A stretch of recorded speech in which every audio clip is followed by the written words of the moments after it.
It's Friday morning here in Israel, and the ceasefire between Israel and Hamas went into effect earlier this morning. And I would say that it's very instructive to look at the reactions to this so-called ceasefire. I'd say in Israel, reactions would vary from caution. We're hoping that it holds, or many people will hope that it holds. Despair, sadness, as we count the cost of our dead. 13 plus people died as a result of over 4,500 rockets aimed at population centers with millions of people here in Israel. There's anger. Many of us believe that this ceasefire is temporary. I mean, of course it is. History shows that. The other side don't believe the job is done until they destroy us. That's just a fact. So we know that unless we wipe out Hamas and the terrorists, not all Gazans, of course, because another thing I can say about us Jews and Israelis, not just Jews, but Arabs and Christians and all Israelis, is that we're not wishing that the civilians on the other side are going to die. I mean, we're very sad about that when they do die. I'll get into more on that in a minute. That would be a summary of our reactions to all of this, but it's very instructive to look at what the other side are doing right now and their reactions. There have been celebrations in Gaza and some of the other Palestinian-controlled territories. Actual fireworks and celebrations. Now, for the nice-hearted of you out there, those that want to look at the good in people, you might say, well, they're celebrating that now there's going to be peace and quiet and, no more dead. Look at the images. If you look at the images of the people celebrating in the Palestinian-controlled territories and in Gaza, you'll see them doing this. That's not a peace sign, my friends. That means V for victory. They are absolutely celebrating because they see this as a victory. They think they've had some sort of victory over the Zionist entity. Their words. Or the Jews. It's disturbing to say the least, and I think it speaks a lot about the heart of the conflict, but also why the other side gets so much support from many of you out there. Perhaps less of you out there who are regulars listening to me, but if this is shared, many of you out there, social justice warriors and the like. You see, one of the problems is you do not understand the mentality in this neighborhood. It reminds me of a few years ago, Mark Ruffalo, the incredible dolt, the actor from the Marvel movies, said something along the lines when he was confronted with the statement that Hamas used their own people's human shields. He said something like, human beings, I refuse to believe it. Humans don't act like that. There's no human on earth that would use their own people's human shields. Something along those lines. I'm paraphrasing it, but check it out on Twitter.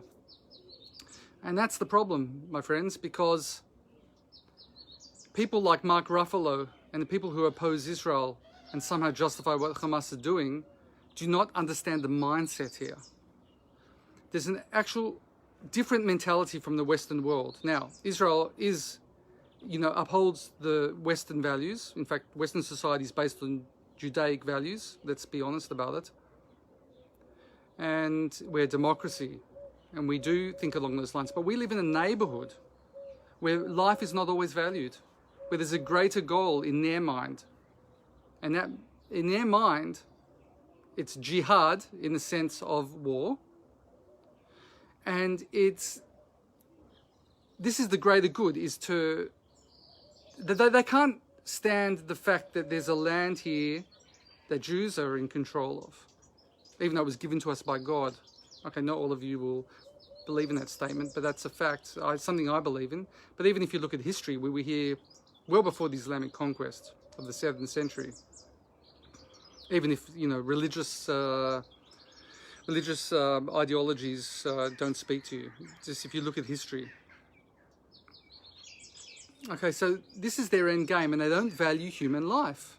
They simply don't. They're willing to use their own civilians as capital for a PR advantage. Look at what Hamas has been doing. They're firing rockets and they've built terror tunnels underneath civilian areas. That's a demonstrable fact. You can't argue with that, or if you want to argue with it, provide proof otherwise. Because I can provide a hell of a lot of proof showing that. We have the images, we have statements from Hamas. It's all there if you want to see it. The problem is many of you just turn a blind eye. You impute Western values onto this conflict. You can't, or you refuse to believe that people could act so disgustingly. But as I just said, just as Hamas's actions are instructive in terms of the conflict and where they've been firing missiles and rockets from, look at the reactions now to the ceasefire. Again, they see this as a victory. It doesn't make sense to the Western mind, right? Shouldn't they be mourning their dead and lamenting what has just happened? I mean, that's what Israelis are doing right now. We're not celebrating. No Israeli I know is celebrating what has just happened. I just explained our reactions. Yet the other side, look at the images on the internet if you don't believe me, they're celebrating. This fireworks, I mean, it doesn't make sense to the Western mind. But again, you guys out there that don't get it, that will just look at images, pictures out there, and decide that Israel's in the wrong and the Palestinians in the right. No, you don't get it. Now, you have to be intellectually honest. Now, if you're willing to be intellectually honest, please reach out to me, and I am willing to go even one-on-one with you and explain the situation. Okay, I'm willing to do that, but you have to be intellectually honest. Unfortunately, many out there aren't. Now, many out there aren't because they really do hate Jews. Look at what's going on in America at the moment with all these riots. Jews being verbally assaulted, physically assaulted, and silenced from most people. Some people even support it. Now, history isn't going to look kind on you guys out there that are standing silent, just like history hasn't looked kindly at the average German that did nothing, or an average European that did nothing while Jews were being slaughtered. So again, if you want to know the truth and be intellectually honest, listen to what I'm saying, and if that's not enough for you, then please reach out to me and I'll explain it to you. But it's all there. And just so many people don't get it, and it's willful blindness. They're not willing to get it. That's what I had to say this week. I have to say that thank you for those of you who have reached out to me. Some of you noticed I was quite... In the last video, of course, I was angry, but they noticed a bit of despair in my voice, and there's a reason for that. I felt very despairing this last few weeks.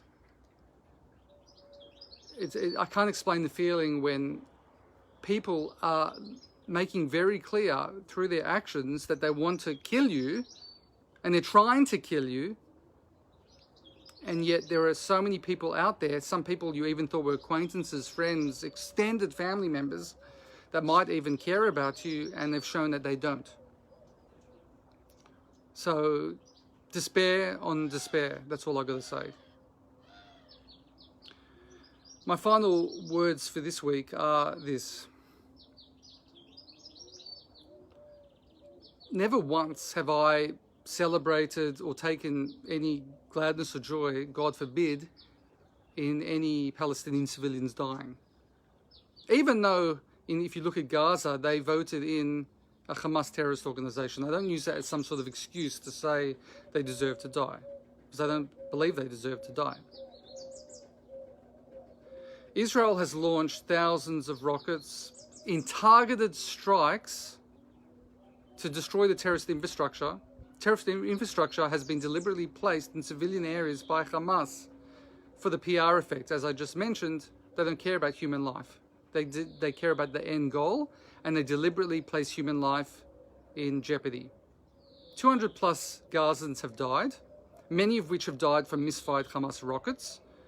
We don't know yet the civilian to combatant or terrorist ratio, but I assure you, when it does come out, it's going to be way better than any other conflicts.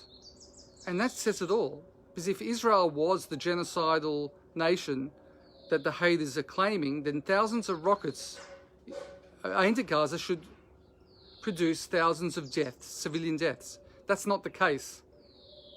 Now, Hamas have sent in over 4,500 rockets aimed deliberately at civilian population centers in Israel.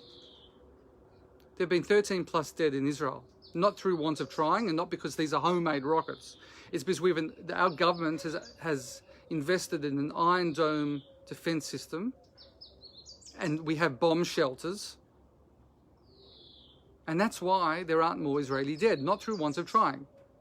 Now, with the 200 plus Gazans who are dead, I've just explained why Hamas is culpable. But in addition, what I didn't mention is they've spent all this money not on bomb shelters. They don't have any bomb shelters.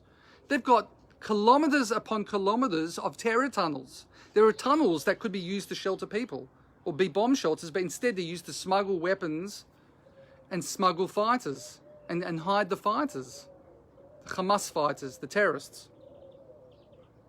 These are the questions you should be asking.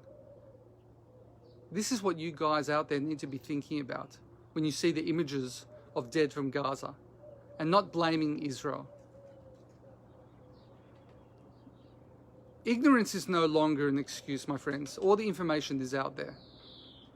If you still side with the terrorists over Israel, then, as I mentioned, history is not going to look well upon you. Wishing all the good people out there a good weekend and a Shabbat Shalom.